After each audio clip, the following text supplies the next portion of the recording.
apa komen doktor tentang Ustaz Usam yang keluarkan perkataan pelak dalam majlis ilmu berkaitan dengan siapa yang raya hari Isnin, dia tu pelak. Benda tu berkait dengan kenyataan doktor sebelum ni, yang doktor kata kita kemungkinan akan raya hari Isnin. Okay, bismillahirrahmanirrahim. Pertama, apa nama ustaz tu? Ustaz apa? Ustaz Usam. Ustaz tu. Saya rasa dia banyaklah kenyataan-kenyataan dia yang sebelum ni pun kan.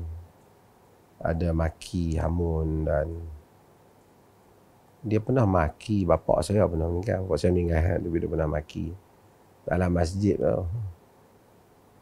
Pernah tunjuk jari apa? Jari.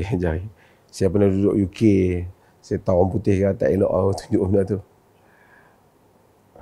Dan ini saya tengok apa? Orang duk viral video cakap perkataan pelak siapa yang raya hari Isnin. Kebetulan saya dah sebut sebelum tu ada kemungkinan raya Isnin. Pelak ni bahasa utara ni berat lah kan. Nak terjemah pun tak tahu, tapi orang tak sebut lah.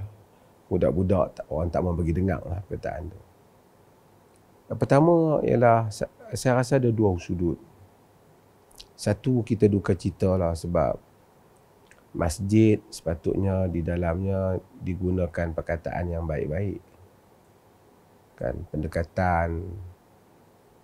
Dalam hadis Bukhari disebut lam yakunin Nabi sallallahu alaihi wasallam sababan wala fahasha wala la'ana.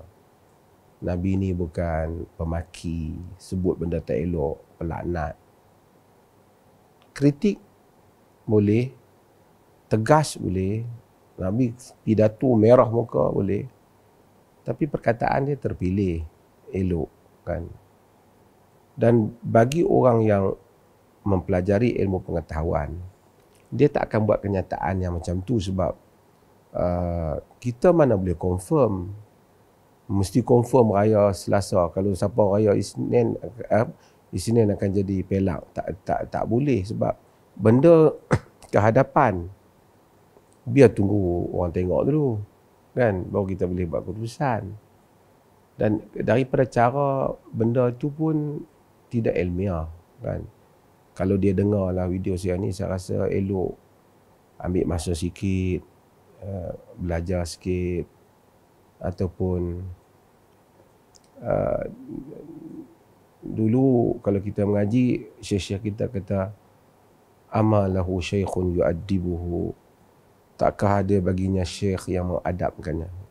Maksudnya kita perlu kepada adab dalam berbeza pendapat, berbeza lah, tapi jangan pilih maki hamun.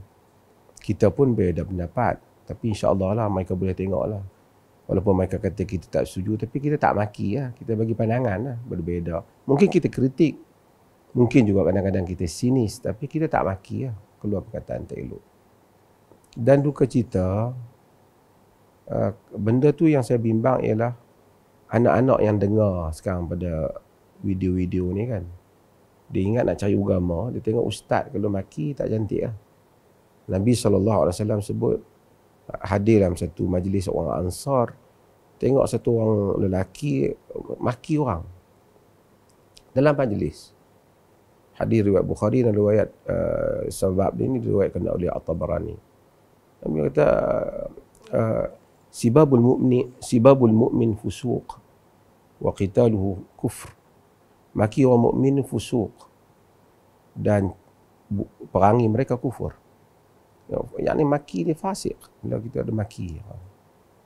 Dan ia juga mengingatkan kita pada satu hal, kita dengan diri kita dan anak-anak kita. Kita kena besarkan anak-anak kita di dalam environment yang baik bahasa dia. Kerana untuk jadikan satu orang ni lancar maki dia, keluar perkataan ni, artinya dia tu siapa-siapalah kan. Kalau kita tengok dia tu lancar je maki orang, macam zikir je keluar perkataan tak elok ni, artinya dia membesar di dalam keadaan itu. dia dibiasakan hidup dia mengamalkan perkataan yang tak elok. Wa qulu lin nasi husna, Quran kata, sebut pada manusia perkataan yang baik. Kalau kita bukan kaki maki orang, kita nak keluar perkataan tu, dia jadi sangkut dia dalam fikiran kita dan mulut kita tu teragak-agak. Duk cari apa nak, dan kita kadang-kadang tak jumpa hak nak kata tu, sebab ia bukan vocabulary kita, bukan pemendaraan kata kita yang kita amalkan. Dan ini refleks kepada individu. Kalau kita tengok cakap maki, artinya itulah kehidupan dia. Dan kita mesti mengelakkan kehidupan kita demikian. Siapa sajalah, saya tak khususkan pada beliau lah, saya cakap umum lah. Siapa saja, kita sendirilah juga, anak-anak kita juga, kita kena pastikan.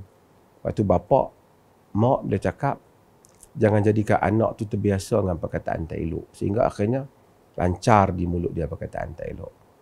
Jangan menjadikan anak-anak tu biasa dengan perkataan mencarut, maki, macam perkataan-perkataan yang keluar tu. Perkataan orang utara ni kalau kata